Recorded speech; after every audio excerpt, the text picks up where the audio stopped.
On May 22, a student physically assaulted a teaching aide at the Harrison Education Center. The incident landed that aide, Mohammed Dukuli, in critical condition at the hospital and drew media attention to the school.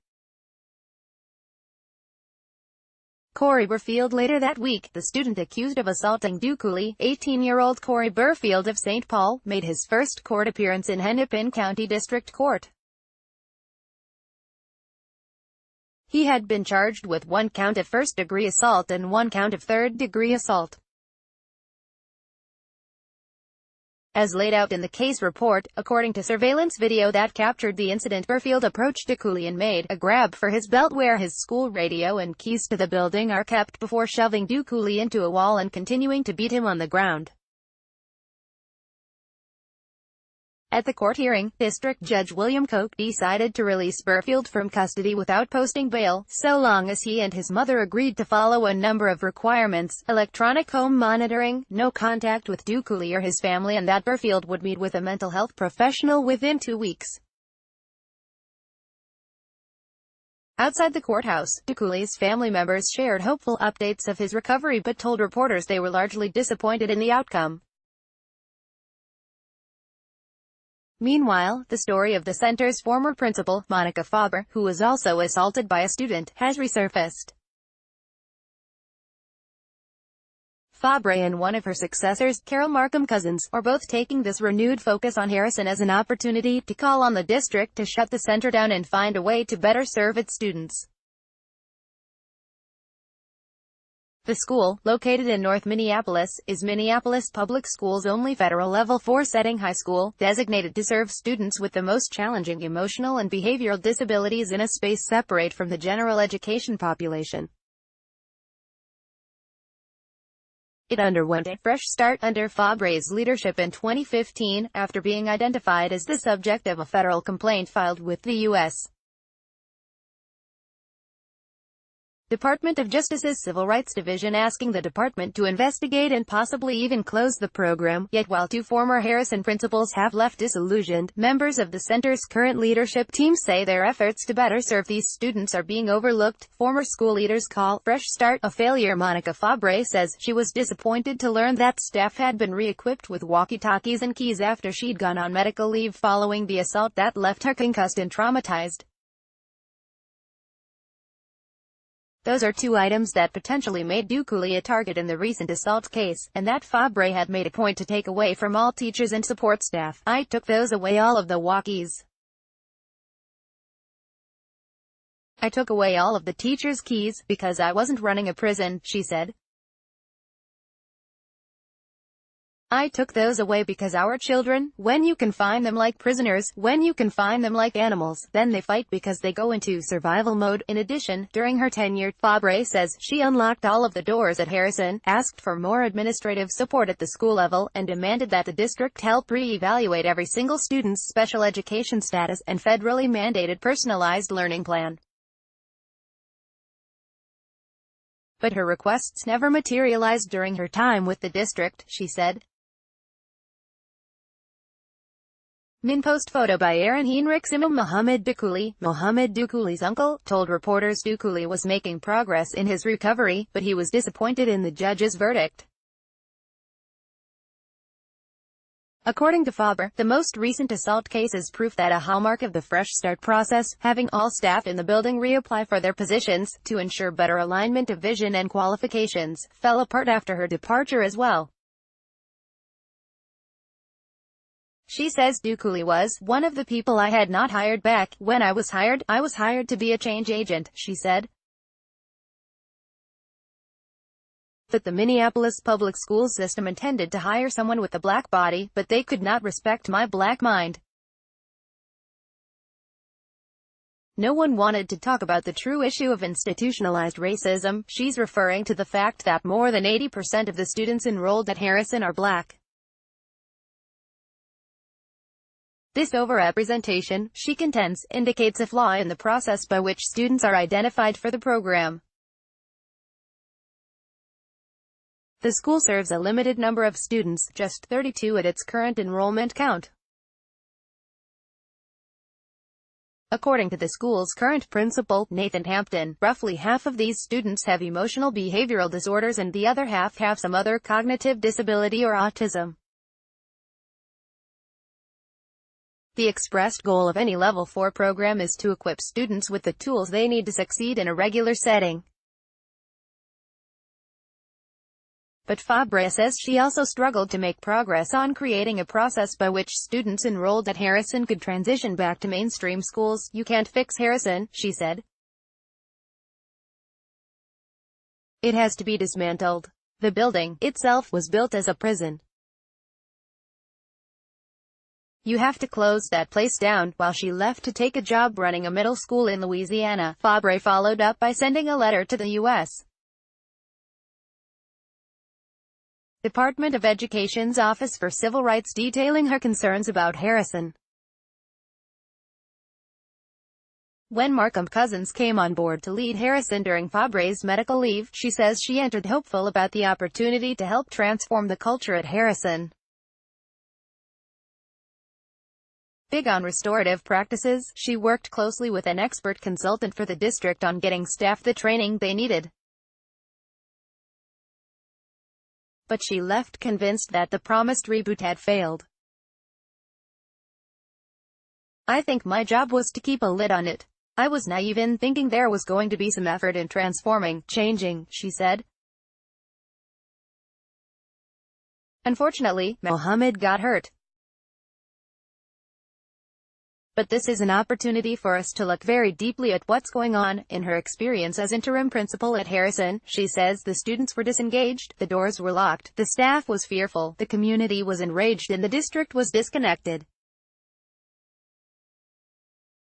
And when she suggested holding a community forum to explore the possibility of shutting the school down and finding alternatives for the students it currently serves, the district shot her proposal down.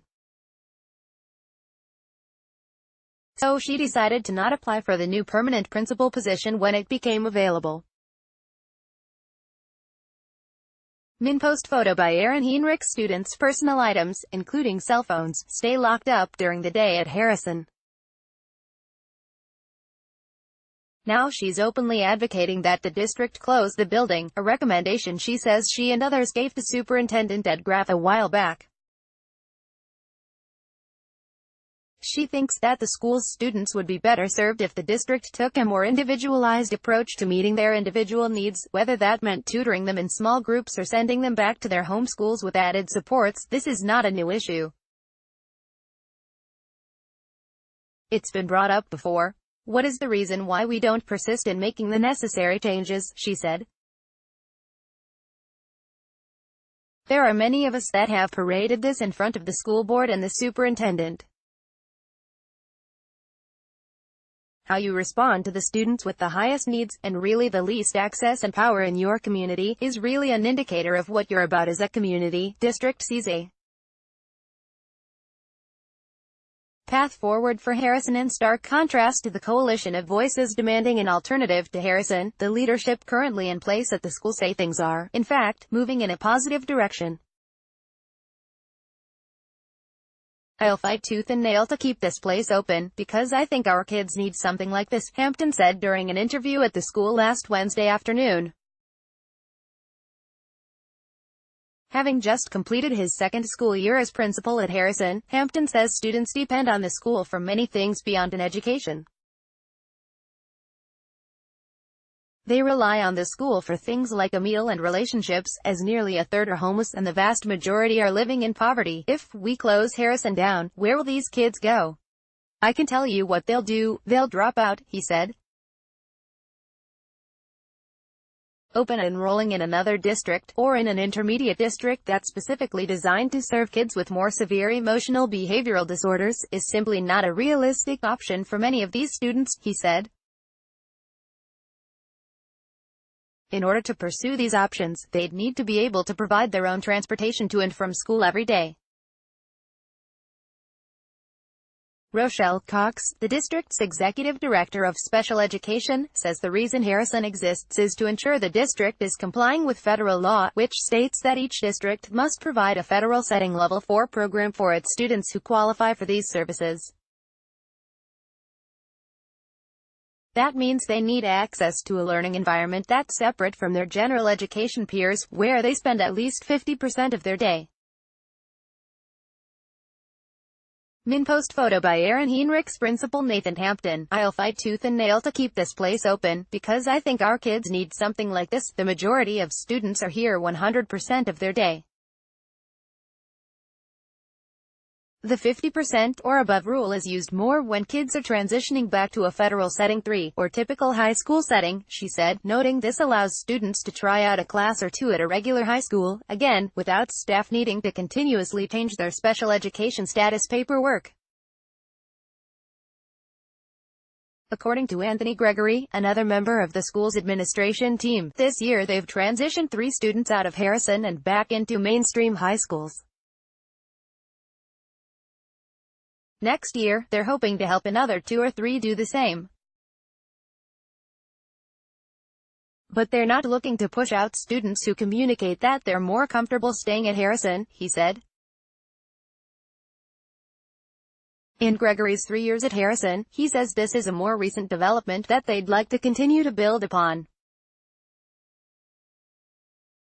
A key component of making that happen, says Hampton, are the transition teams he and his leadership team have put into place. Once students transition out of Harrison, he says they still receive regular check-ins from Harrison staff to make sure they have the proper supports in place to succeed in a regular setting. Hampton says he also made a point, from the get-go, to meet with every high school principal in the district to build trust with those receiving his students once they transitioned out. Even though we may not get kids from South, or Southwest or Roosevelt, I still spent time there with my colleagues, he said. There may be programming that's best for a kid at their school. Staff bolstered with support from the district. The school has also bolstered its student support staff team. Students currently have access to 3 school administrators, along with a school nurse, 2 social workers, a psychologist, 3 deans of discipline and a part-time drug and alcohol counselor.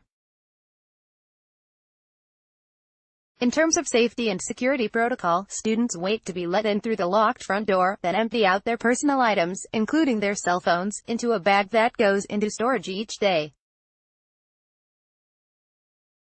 They walk through a metal detector and then get escorted into the main level, where they're greeted by staff who have congregated in the hallway, said Gregory during a recent tour of the building. After grabbing breakfast, they move to their classrooms on the second level, which is divided into 2 sections, the blue side, primarily for students with emotional behavioral disorders, and the green side for kids with more severe special education services needs. On the tour, he pointed out a number of recent changes in the building, including a recording studio meant to enhance student engagement, a job training space, and a breakout room, where kids can ask to go decompress before they have an emotional outburst. Gregory believes criticisms of Harrison are misaligned with what he sees taking place within the building's walls. We've seen a change in the last 2 years, just by being more structured as far as our team goes, as far as having our paperwork in order, making sure that we are transitioning kids out the right way, he said. I think that we have started to actually look at their individual education plans and figure out their actual needs and how we can service them.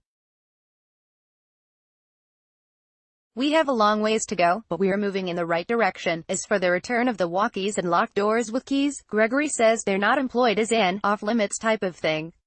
Rather, they're used as another form of support for students and staff, he says. Cox says the term fresh start and the anticipation that accompanies a term like that doesn't really reflect the time that's needed to make changes. Each leader had best intentions for kids.